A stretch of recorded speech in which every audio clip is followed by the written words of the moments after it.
বর্তমান সময়ে বিল্ডিংয়ের দেয়ালগুলো খুব পুরু হচ্ছে। 5 ইঞ্চি ছাড়া এখন আর কেউ দেয়াল করে না।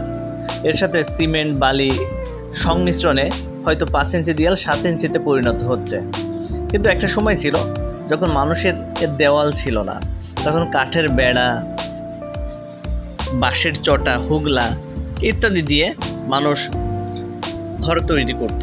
আর সেই ঘরে অসংখ্য ফাঁক ফোকর থেকে যেত। সেই ফাঁক দিয়ে যেমন বাতাস ঢুকতো, তার সাথে ঢুকতো সম্প্রীতি। কিন্তু বর্তমান সময়ে এই পুরো দেওয়ালের জন্য এক ভাই আর এক ভাইয়ের সাথে সে সম্প্রীতি থেকে দূরে সরে যাচ্ছে।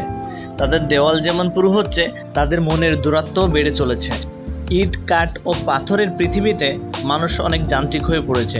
আর এই যান্ত্রিক জীবনে হারিয়ে ফেলেছে সম্প্রীতি, ভালোবাসা, একে অন্যের প্রতি শ্রদ্ধা, সহানুভূতি।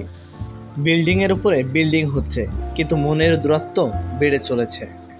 অর্থ আর ক্ষমতার দাপটে সম্প্রীতি আজ সেকেলে। পাথুরে এই জীবনে অভ্যস্ত হয়ে আমরা নিজেকে হারিয়ে ফেলছি না তো?